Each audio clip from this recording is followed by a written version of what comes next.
Welcome back to another episode of the Startup Therapy Podcast. This is Ryan Rutan, joined as always by my friend, the founder and CEO of startups.com, Wil Schroter. Wil, we help founders to overcome lots and lots of little hurdles along their way, hoping that someday they'll hit the promised land, win the big prize, get some sort of a liquid exit, or just accumulate enough cash from the years of their startup that they finally now have something financial to show for it. And then you and I could just hang up our hats and say, job done, right? Mission accomplished. They've gotten there. Now nothing else has to happen. Except that this is actually the moment you and I get absolutely terrified, because what do we worry about at this point? We worry about them blowing all of it. And it happens so often. You know, Ryan, part of the story, right, the mythology, when we talk about founders cashing out and having the big exit, we always assume that ends well. And it does enough. You know, I mean, it's not like it always ends poorly. And we've done some episodes on how the founders themselves deal with that, you know, from an emotional standpoint, a psychological standpoint. But what we often don't talk about is, do they hold on to that money? You know, when they make that cash, where does it go? Does it always go where they think it does? Because fortunately, it's not in the majority, but there's enough founders that mess this up with the same amateur mistakes. Amateur because we're all amateur at making money, right? We're all amateur at making money. So like when and if that happens, you're learning for the first time what to do and what not to do. So whenever I get a call from a friend that says, hey, I just had a big exit, right? Which, Ryan, you get these, like, it warms your heart. I mean, it's the coolest thing fantastic. ever. It's the founder equivalent of just saying, hey, I just got married. Hey, I just had a kid, right? It's just like such a seminal event. There's always a few things I say outside of the financial advice. The first thing I always say is that you've earned every cent of it. Every penny. You have earned every cent of that. Or if they buy a house or a boat or whatever, I'm like, you earned every square inch of that house, right? And I say that to say there's a lot of guilt that comes with financial windfall and exit, you know, things like that. And a lot of the people around them are kind of like hand-wringing a little bit, like, you know, either screw them or how do I get my hands on it, or you name it, right? And I want them to hear at least one voice that's like, dude, you earned it. Do with it what you will, but you earned it. But that's not the speech. Yours. You shouldn't have to feel guilty about that. I mean, despite the fact that it came so quickly and so easily and without any sacrifice, that you probably should feel a little bit bad about it. Right, My God, like, we go through so much. And again, like, it's not like everybody gets one of these. Right. This isn't a participation trophy. It's not like, you know, be a founder for 20 years, get the golden parachute and ride off into the sunset. Yeah. Never.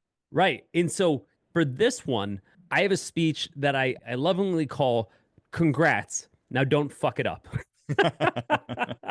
and there's a lot to it. And, you know, Ryan, you and I have talked through these concepts on the show, you know, over the years, but I thought it'd be really helpful for us to basically unpack not just the speech, like, you know, what we're trying to convey in the speech, but really the key points of the speech that people get wrong. And I want to say, for folks that are listening, this isn't just for, hey, I've had an exit. This has to do with having money at all, or having enough money where the position flips, where for the first time in your life, you're worried about losing it more than making it, right? You know, sometimes that's a windfall. Sometimes it's just working its life. But I think what happens is there's a severe lack of direction at this level. At this level of wealth, if you will, particularly for founders who are seeing it for the first time.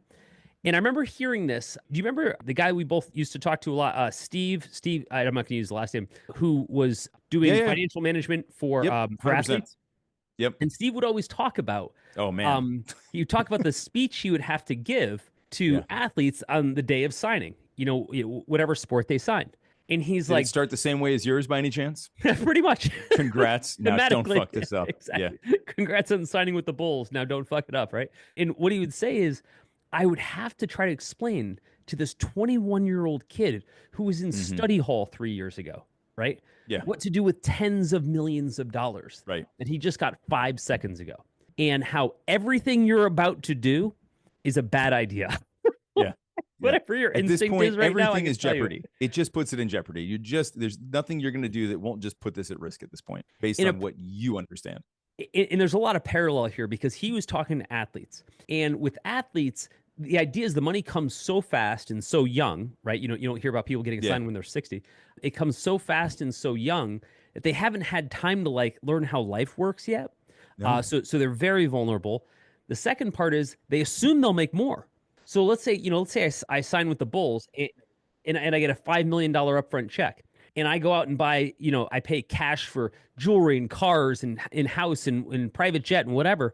And like I burn through 4 million in 6 months. I'm like, well, what does it matter? I make 10 million a year. You do until you don't. Yeah. Right. until you pull a tendon or you get hit on the field or you name it. Right. Exactly that. Or you just suck and you don't get re-signed. Right. Yeah. Just get cut. Right. So I guess what I'm saying is this advice, however, is not just for cashed out founders. And it's not just for people who just signed to go play with a major sports league, right? It's for everyone. All of this applies in the same way. But as you have more wealth, it just applies a lot more. What I would open up with is the key here, if you've come into some cash or if you've been starting to make more money, is to step back and recognize how your position has changed, right? Like you can't just say, I'm going to keep doing things the way I've always done them and always expect the same outcome. Because Ryan, in your life, as you saw your wealth position change, you started to see your relationships change. You know what I mean? 100%, man. Like it's what I will call the 3 J's of wealth, right? It invites these 3 things into your life. Judgment, right? Did you earn that? Do you deserve that? Should you have that? Jealousy. You shouldn't have that. I should have that. Right. Or jockeying, which is you have that now. You should probably give me some of it, right? I should probably position myself so that I can get some of what you got. And invariably it happens. And the more visible it is to anybody else on the outside, the more of it's going to happen. And which kind of bring us to point number 1 in the congrats, don't fuck it up speech. Point number 1, never, ever, ever tell anyone how much money you have, right? Yeah. Because you're putting a bullseye on your back. Now, that's why it's hard for all 3 J's right there. That's why it's hard for athletes. It's literally in the paper, right? Yep. Like, it's everywhere. It pops up in everybody's social media feed. Can you imagine if everyone's income was publicly available to everyone else? like the lottery check. Everybody has to stand up and smile with their paycheck in their hand every exactly, week. Right? That'd be amazing. And humiliating for any founders in the early years. But so we have the only people with checks that were giant IOU. Yeah, right. Maybe 0 someday. again this period. Early in my career, I'm building my first company. The company starts to do well, right? And I'm not fabulously wealthy or anything. It was just the first time we were getting like some distribution checks that they were starting to be meaningful. And I was fortunate enough that my business partner happened to have a father who was a billionaire. Someone that you obviously know. He had like a totally different understanding of wealth. Like it was so cool because it was almost like, you and I came from modest means. So wealth and the things that come with it were new to us. He grew up with it. Now, like he watched his dad earn it, but he grew up with it. So like in his house, like at the dinner table, they were talking about billionaire shit. Right. Right. That was definitely not happening on my dinner table. Wasn't happening at my dining table. No. So and he always did a good job of offering me advice that I was totally unprepared to accept. Right. Like it was, and he was only a few years older than me. So, but again, even though he was only a few years older, the store of knowledge he had was, generations older. Anyway. Yeah. The pay grade was different. Yeah. Yeah. And so we were sitting down. And we were talking about our distribution checks. And again, they weren't enormous, but this was the first time this was all happening.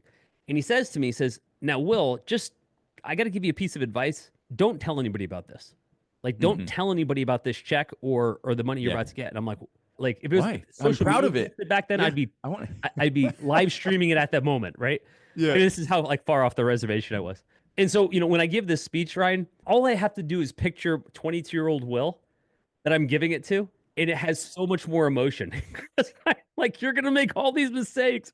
Yeah, buddy, don't do it. So here's what he says. And this is some of the best advice that I've ever gotten.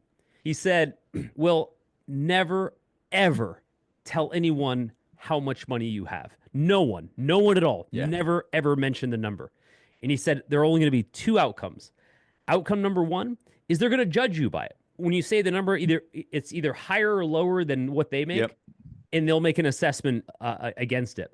That's number 1, and that sucks. Number 2, they'll try to find a way to take it from you. It'll look like you have a bunch of money that shouldn't be yours, and there's some way, whether they're a vendor, a family member, like a lost soul, a charity, like you name it, right?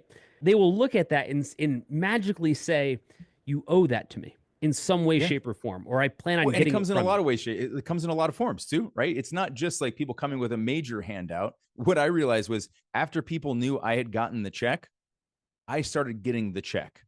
Meaning like people just assumed I was going to pick up the tab for stuff. They're like, well, we're all out together and, you know, you got paid. And so you're going to buy dinner or drinks or whatever it happened to be. Right. So, it doesn't come in like just the major thing. People assume it's going to come like, you know, Uncle Larry wants a loan. Yeah. Uncle Larry also wanted a loan, but it was actually all the little stuff that I found a lot harder to deal with It's around nuanced. the first exit. Yeah. It isn't interesting though. If people didn't have that information, that expectation just wouldn't happen, right? Like I'll give you an example. Within my family, when they go out to dinner, like anybody but me, and they go out to dinner and the check comes, they naturally divide it among them, right? Just a very natural thing to do, right? None of them have a ton of cash, you know, so they divide it among them. As soon as I'm present, everyone looks the other way when the check comes. I've never once in 30 years have ever been at a family dinner or a family event where anybody has ever said, I've got this. Yep. Ever. That's it, man. Like, you got the check. Ever. You get the check. And I'm not angry about it, but it's an observation, right? Yeah. And that observation is 100% based on them having a sense that there's some sort of money that I have that they're entitled to by virtue of me having it. You have more than you need, so some of it's logically theirs. Yeah, and so you mentioned this a moment ago, though. The money gets extracted in lots of ways, right? Yeah. And often it's with a smile, right? It's in ways that you wouldn't think about, which is family member calls you up and says, hey, just, you know, I'm a little behind on something. If you could just spot me a loan, I'll get you back right away. You know, I love you so much. I'm so happy, you know, for all your success. Thanks for being able to take care of me. That's a really cool thing you're doing. And it's honest and it's authentic and you feel good about it. You're writing the check. And you know, now that I made some money, there you go, right? You will never see that money again. I was talking to a friend of mine the other day, and I was like, in my life, I have given so many, quote, loans that have never been paid. I don't think I've ever been paid back a loan in my entire life, okay? Yeah. And I've given a lot. And what's crazy about this is, this isn't me bragging about how much money I give away. A lot of these loans were tiny. It's like $500. Yeah. Which makes not getting paid back that much more messed up. Right? That's the thing. It's like, totally, oh, well, at least it wasn't 500,000. Like, no, if it was 500,000, I would understand, right? They defaulted on it. They needed it in the first place. They didn't have it. But yeah, when it's like $500, you're like, you assume that's coming back to you at some point, because at some point in pretty much everybody's life, they can scrape together $500 to save their familial honor. The other side of it is, that means you had the money and you chose not to give it back to me. This makes it way worse. I'd rather just say, go fuck yourself. Anyway, the idea of never telling anybody how much money you have is basically this idea of not painting a target on your back. Yeah. Because again, you've got to understand people's motivations. And let me give you some other examples, because it comes up in way more ways than people realize. When I was out raising money for the first couple times, when I was out raising for last couple companies, raising venture, as part of your intros, you know, I would talk about how we grew a company to 700 million and we sold it and blah, blah, blah. And I, done some other companies, whatever. And immediately, Ryan, I want you to put one VC in your head specifically that you and I both know specifically, because I want you to picture him saying this. Well, how much money did you make? Like how much money did you put in your bank account? Am I finger tenting right now? Yeah, or am I taking a nap on a couch, Will? Which one am I doing? You're already there. Yeah. Well, how much money did you make? How much did you make personally? The guys, and it was always guys, when it was the guys that were asking me this question, you could just see the insecurity just pouring off of them. And chances are they probably made more money than I had. Please say a number smaller than the number I can say. Please say a number smaller than the number I can say. That's exactly it, right? That's exactly it. It's all they want to know. Nothing with a B. Nothing with a B. Exactly. Yeah. They don't care how much money they make. They have no interest in my personal well-being. They just want to know that theirs is bigger than mine. That's it. Yep. Right? That's it. And that's all it comes down to. And I would never share that information, because it never leads to anything positive. And it always frustrated them. They were always like, well, what are you holding back? What I'm holding back is I have no upside in telling you. What are you grasping for is the better question, right? Is that what I'm holding back? It's what are you reaching towards right now? I already know the answer. I don't need to worry about it whether you do. It was always interesting to me because the folks that had more security about it never asked, never cared. And you could always see the insecurity pour through when they needed to know that number. And so play this out at different levels. Again, I'm talking about exits and things like that. That's just one outcome with one group, right? This goes down to salary, right? Distribution, whatever. Like, like people take this number very seriously. And by the way, and again, I hate to be chauvinistic about it. It's almost always dudes. Almost always. Like, I can't think of many women in my life that have ever asked that question. Right? My grandma presses me right? from time to time. My What's that? grandma presses me from time Yeah, to time. just saying, like, who's never asked me that question? My wife. It's never come up. I mean, she has access to our information, but it's never even like been a question. She just doesn't care. But I look at, other friends of mine that I've grown up with, they would kill to know that information, right? And not because it benefits them, not because somehow with that information they're going to do something positive in the world. It's literally an ego thing. Yeah, just an ego thing, and it will likely just make them feel bad. Yeah. Yeah, I find myself just saying over and over again, man, it's like, look, I'm not public about money. I'm fortunate and I'm grateful. That's what I'll say. Like, it's just that. That's it. That's what you need to know. I've done some good, and I'm happy about it. And I'm happy to spend some time with you. I'm not happy to spend my money on you. That's yeah. And so this concept of not painting a bullseye on your back isn't insignificant. So here's what I did with it. I painted the world's biggest bullseye I could possibly find, right? I'm like, did it come in the form of a yellow Lamborghini, Will? A red Lamborghini, much different, Ryan. That would come much later. Sorry. It was so comical, like how badly I used this information. And every single bit of what I just told you that you shouldn't do or what will happen, I did do and did happen, right? That's why so you know this to tell isn't the speculation. Story. You're here to warn everyone else. Right? And it's so funny because I watch my friends go through it. Now, here's why people share that information. Because they want to feel validated. I wanted to feel validated. I was a poor kid. I'd made some money, right? Everyone thought I was going to be a giant loser, right? So it was validating for me to say red Lamborghini or whatever, right? Yeah. What didn't occur to me was I thought it ended at that. It's, hey, friends, look, red Lamborghini. Oh, you're validated, Will. You're not a total loser, right? And that was like, that. First off, that didn't happen, right? They're like, you're now a loser with a Lamborghini. And second... Only losers by the red ones, Will. Yeah, exactly. So, but secondly, I realized that all it did is make people hate me, right? Like, they'll secretly high-five you. You'll think you're getting that validation or whatever, but really, they're like, look at that guy. Right? Yeah, little does he know, all 5 of those were middle fingers. Yeah. Fuck him. Right? But seriously, man. And so then the other side of it was like almost like friggin' rats to cheese. All of these like vendors come out of the woodwork, right? Yeah. Financial planners, life insurance people, realtors, car dealers, like accountants, like all of these people just pour out of the woodwork, right? Yeah. And everyone wants to be your friend, right? If you really like steak dinners, it's a great way to get a lot of free steak dinners. But short of that, it's their job to go find these people. I get it, right? But I think it's gross. And so it was all of the wrong attention, completely self-inflicted. That's the thing. It's so easy just not to say anything. Well, yes and no. I mean, it technically, physically, it's very easy just not to say anything. I think to your point, emotionally, it is psychologically, it can be quite hard because you are looking for validation, right? You want to go back and tell those people who said you should just get the job. You shouldn't risk this. You shouldn't do that. You should just spend your time here instead. Why are you doing all this nonsense? And this will never work out. You wanted to show them in a way that was irrefutable because they didn't believe all the other things you've told them all the way through. They needed some quantifiable measure in the form of a bank account or a check that made them go, you were right. And we do need to be right sometimes. I had a situation with a co-founder around the venture time who'd done fairly well for himself.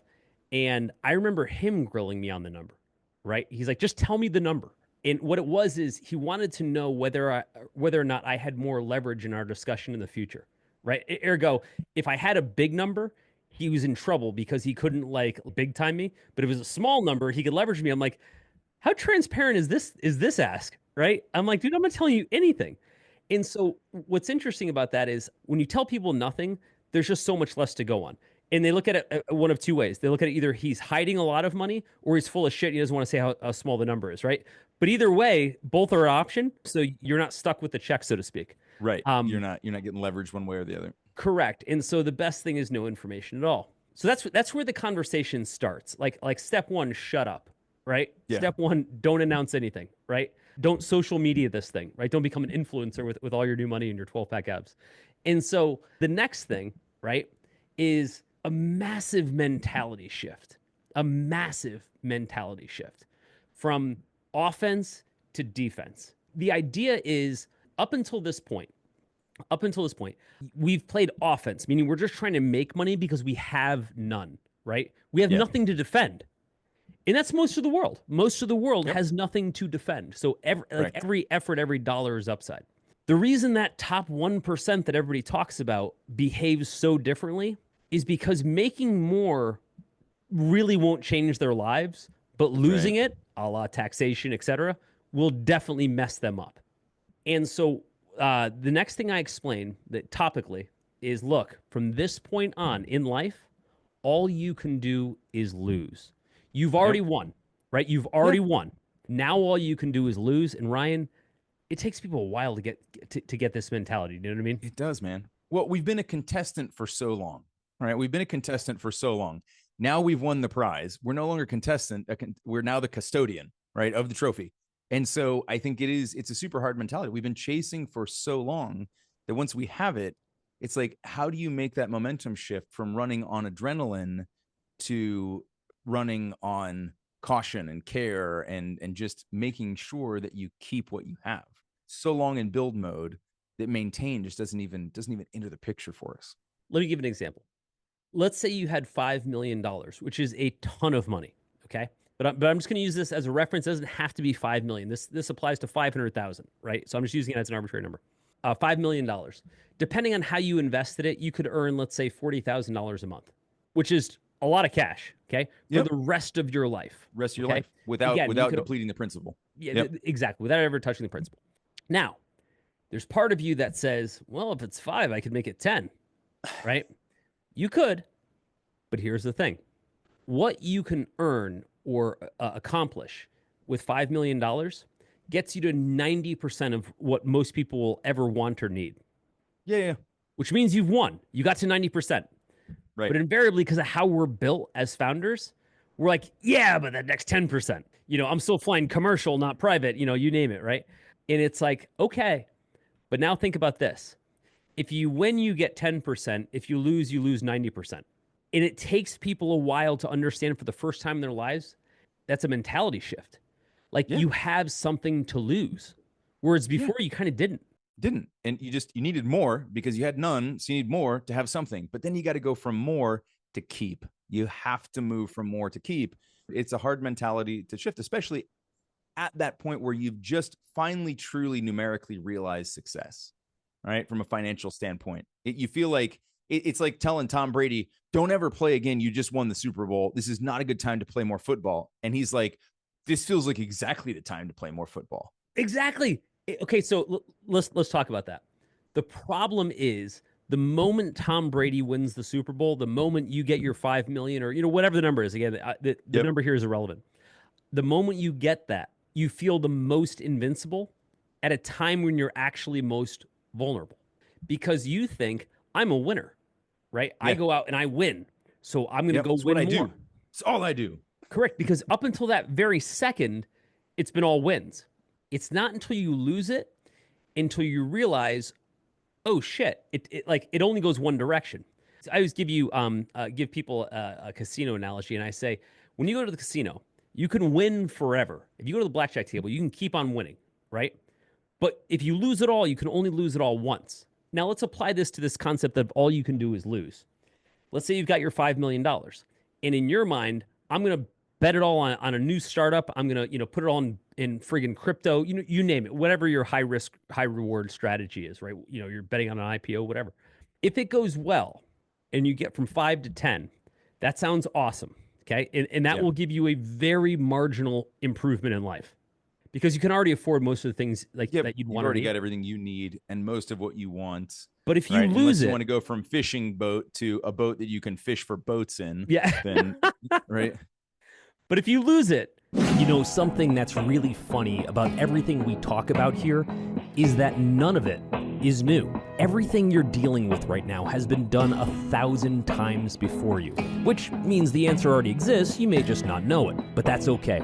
That's kind of what we're here to do. We talk about this stuff on the show, but we actually solve these problems all day long at groups.startups.com. So if any of this sounds familiar, stop guessing about what to do. Let us just give you the answers to the test and be done with it. Here's the part that folks miss. You don't get it back. And I think the reason this is such hard advice for founders to process at that time is because when you've just won so much, it's hard to think about not being able to get it again. It's an athlete, that young athlete getting that $10 million as a signing bonus, saying, well, if I'm worth $10 million now, I'm worth at least 20, 30, 100 in the future. Right. Until you get injured, until the stock market changes, until COVID happens, until you name it, right? Until something happens with or without your control that removes it from you.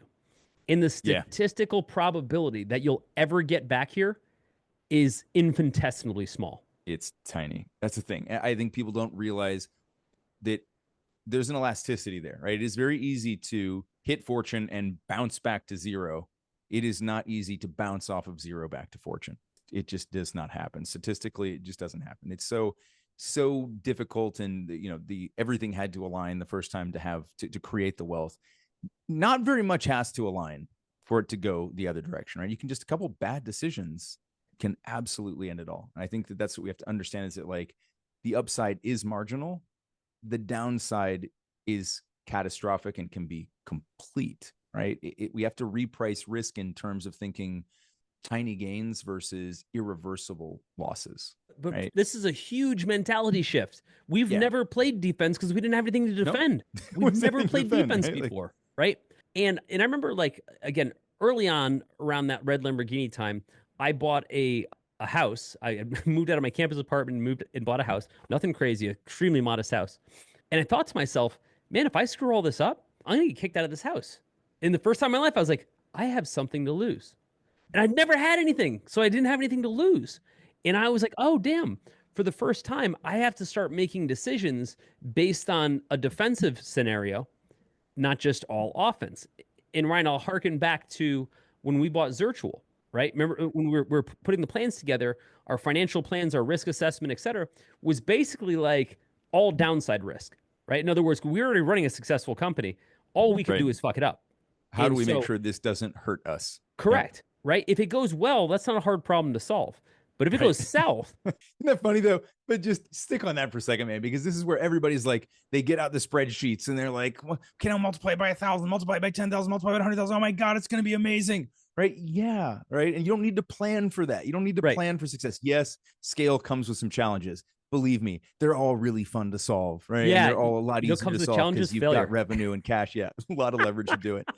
But nobody thinks enough about the downside. Like, what if this absolutely wrecks us? What if this thing becomes an anchor around our neck and we're in deeper water than ever before? Yeah. This is where you've got to spend your time doing the calculus. Agreed. And so for a lot of folks, again, they get this big pile of cash and they're like, how do I basically bet it? I just want at the table. I hate to align building a startup or doing a startup with gambling. It's not the same thing. People are like, oh, there's risk or there's luck involved. Not really. It's not like anybody that's never tried it, anything, just magically money fell out of the ceiling, right? Like, it doesn't work like that. Right. But regardless, it would be the equivalent of having like a chance in hell lifetime chance that you could win this incredible hand at the poker table, then taking all of those winnings and playing them on another hand, being like, well, if I just had this big win, I'll have another big win. It's like, dude, statistically unlikely it was that you got that first win. The dumbest thing you could possibly do is say, I'm going to do that twice. Now, that doesn't mean don't try something else. It doesn't mean quit working. It means for the first time, your number one job in life is do not lose. You gotta move to preserve your optionality, right? This is your new job. Preserve your optionality. Buy yourself some time. Compound quietly. Like I have often heard, and like I think it's a great idea. It's just like a cool off clause, right? Commit to a cool off period where like you've now just done something. You're not, because how often do we see this, Will? Sell startup, wire hits. What's the first thing they start doing? Investing in other startup companies. They start buying shit or investing in startup companies. They make one-time decisions. I would argue buying shit is usually a better idea. idea.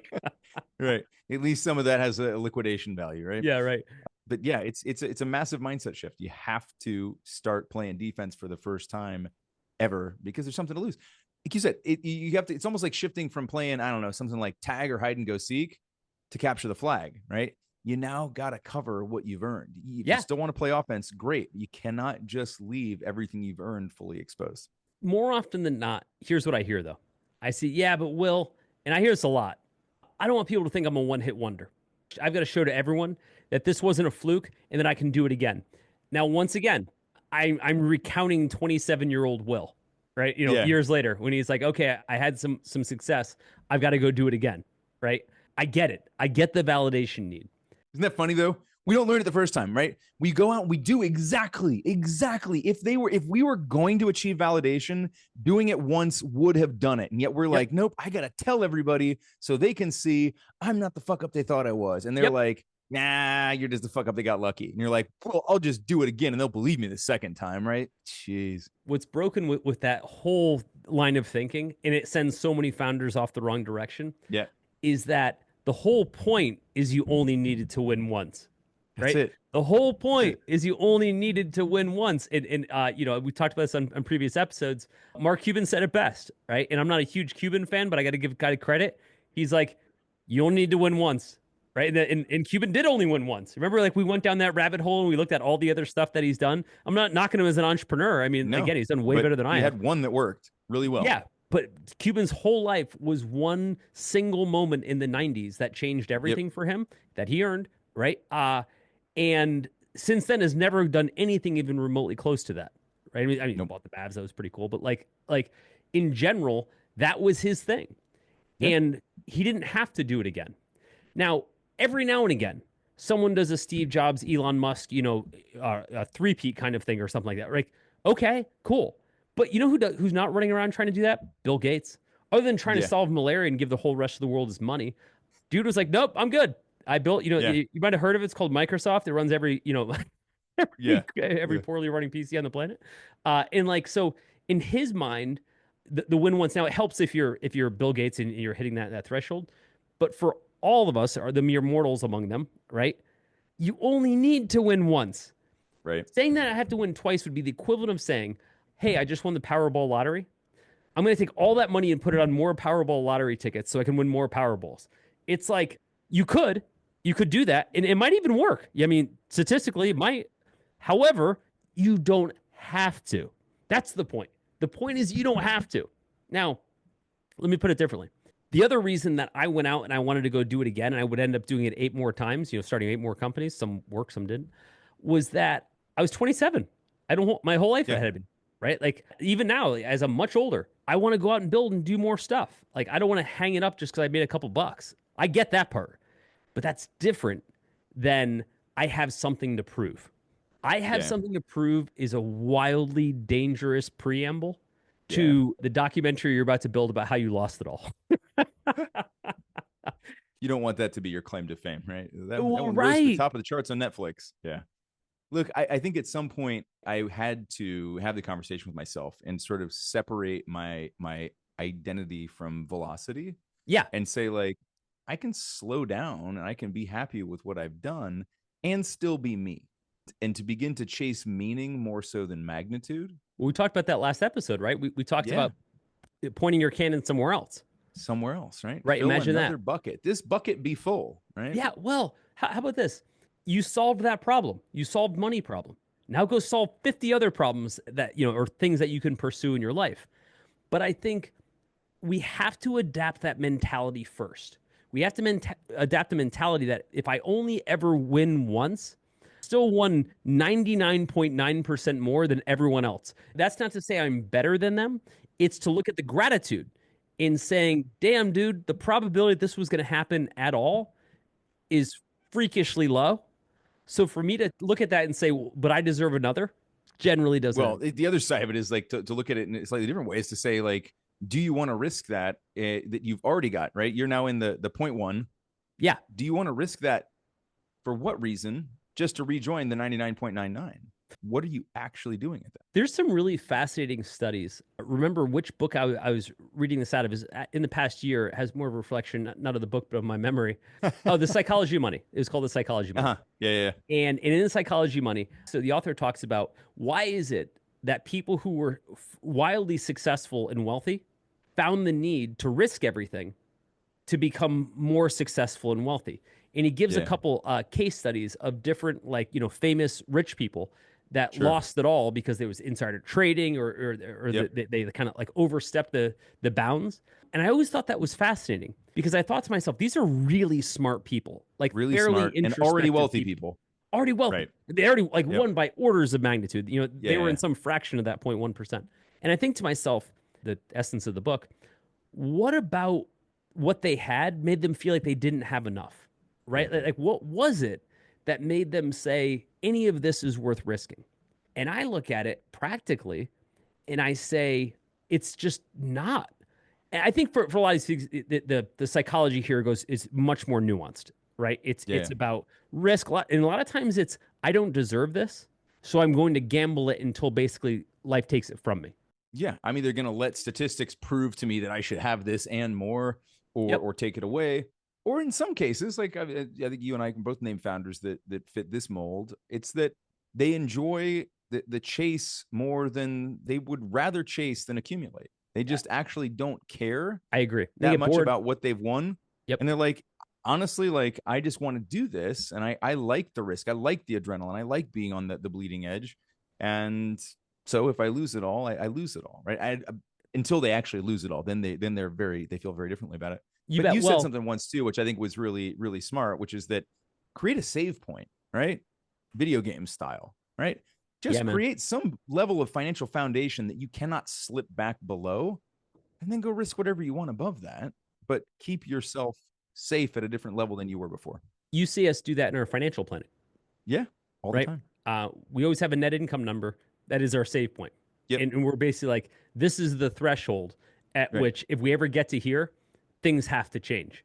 But once you pass this you cannot go back. But everyone knows what it is, and everyone knows what the consequence of that save point is. So everyone knows to react. If that didn't exist, if it was just like, it's just a number and it'll go higher, low, or positive or negative and whatever. It's up this month, it's down next month. Yeah. Well, behavior doesn't change. And that's super dangerous. And to your point, if you're like, look, man, I've got $5 million net in the bank earning money. I really need at least, and again, I'm making these numbers up, I need at least $3 million to feel comfortable in how I want to live, with my family or, whatever your goals are, right? So I've got $2 million in play.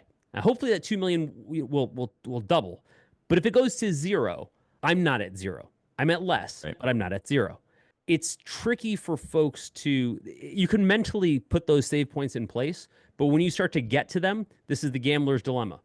The gambler gets to zero, goes back to the ATM, gets more money, and says, okay, I'm going to win it back and then win back more. And what happens, of course? He loses. He goes to the ATM again. He says the same thing. I'll double it, so I'll bet even harder, take higher risks in order to get back to zero. Once you establish the mentality that you're willing to lose, it's very hard to unwind the mentality that you're willing to lose. So the premise there is, at what point are you no longer willing to lose? Which is challenging, you know what I mean? Yeah, especially when you're trying to balance it against this idea that I will win. If I just keep being willing to lose, eventually I strike gold. Right. There is a payoff to the end of this. I think that's the really dangerous part, because there's absolutely no truth to that. But I think a lot of people feel that way, and they're like, if I just keep trying, eventually I will hit a point where, this will pay me back. Right. It is the gambler's dilemma. It's trashed a lot of founders. One of the places I see it consistently is athletes. The challenge that athletes, that have been in whatever your league is, or, getting paid, because they're one of the unique industries / careers, I suppose, that you get paid a lot of money very early in your life. Yeah. In a lot of things, you get paid later on in life. We're in the startup industry, so you have it's the reverse in this case. Yeah, right. You make most of your money at your youngest. Let's say you actually did pretty well. You got signed to play baseball. You did 7 years in the league, and you made $20 million. Okay. At the end of that time period, you've, quote, retired. You got plenty of money. You're good. If you just sat on that for the rest of your life, let some compound, let some fuel your needs, you'd be good. But here's what you think. Dude, I'm an athlete. I'm a competitor, right? I need to find something that is a parallel for what I just did. So I'm going to do startup investing, or I'm going to start my own company, or I'm going to invest in my idiot cousin's t-shirt business. You name it, right? And what ends up happening is you've got that same gambler's dilemma. Like you need that rush, you need that challenge, which I get, but you also don't have a save point. Like I need it so badly that I'm not willing to just like pump the brakes or hit a cold stop. I've hit points in my career where I'm like, okay, I've hit my save point. I cannot afford to keep burning. Yeah, yeah. I did that with one of my earlier startups with Afford It, where like we had raised a bunch of money, we were doing really well, and then we hit a point where we couldn't raise any more money. And at some point, I was just funding the company out of my own bank account. Yeah. And I realized that like it'd gone on for a long time. It'd gone on for like 2 years. I am now burning my winnings from my previous efforts. Like, yep. And quite specifically, the money I'm setting on fire every month, I'm never getting back. At first, you're doing it because you think it's just a bridge, you think it's a short term, you think it's whatever.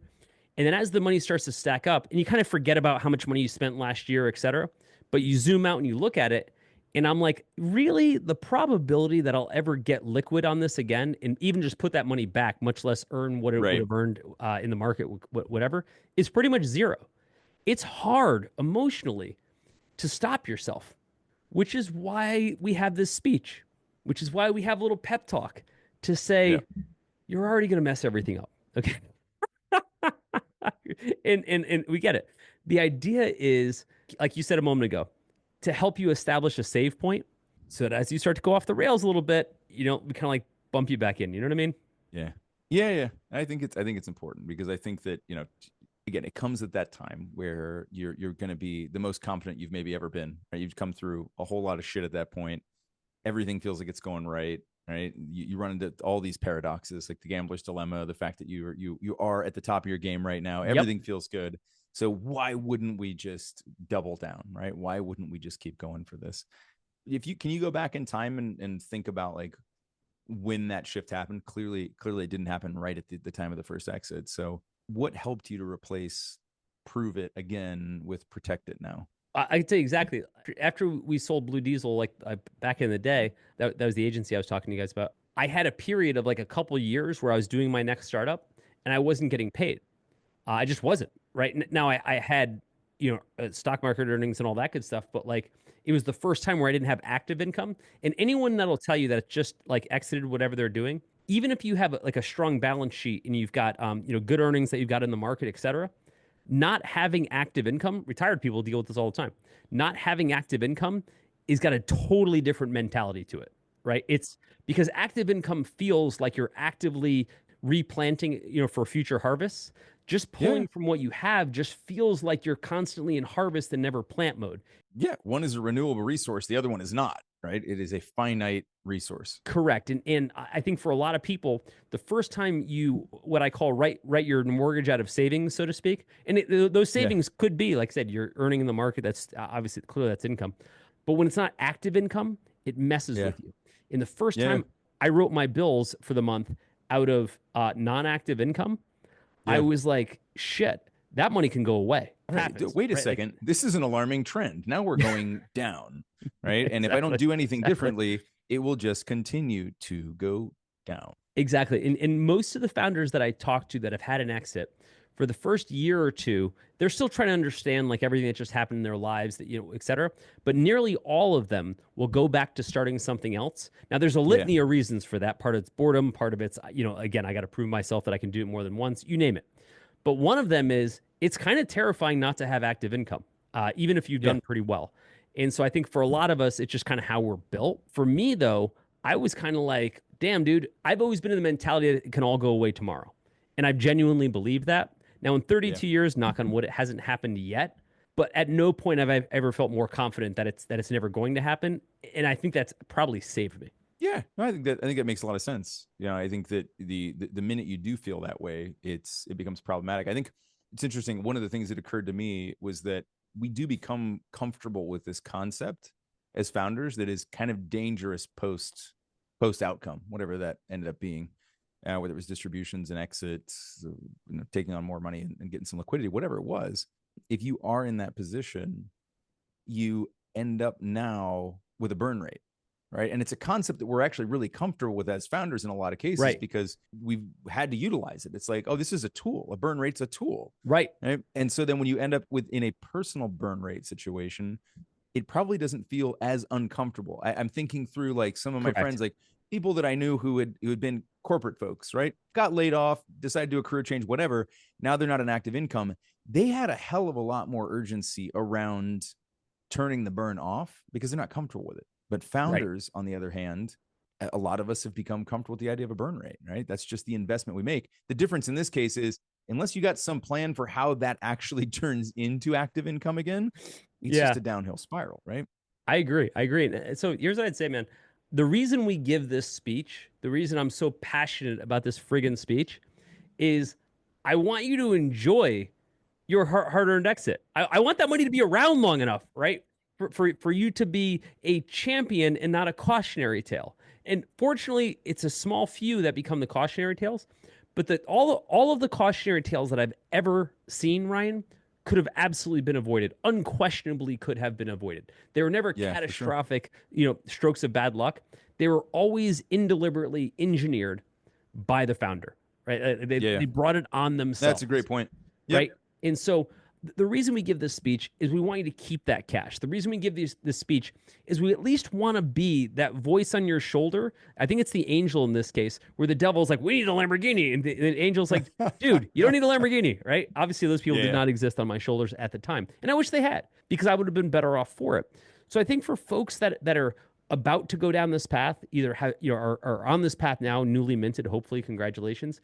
I just want you to think about these points, because they're all valid. This isn't like that's just your opinion. These are all exactly how these things go. And the harder you work at preserving your wealth, the more likely you're going to be to have it in the future. And when you have that future wealth, you can take some swings that you couldn't make before. But the key isn't just earning the trophy. The key is keeping it. If you're going to work that hard to earn it, work that hard to friggin' keep it. Overthinking your startup because you're going it alone? You don't have to, and honestly, you shouldn't, because instead, you can learn directly from peers who've been in your shoes.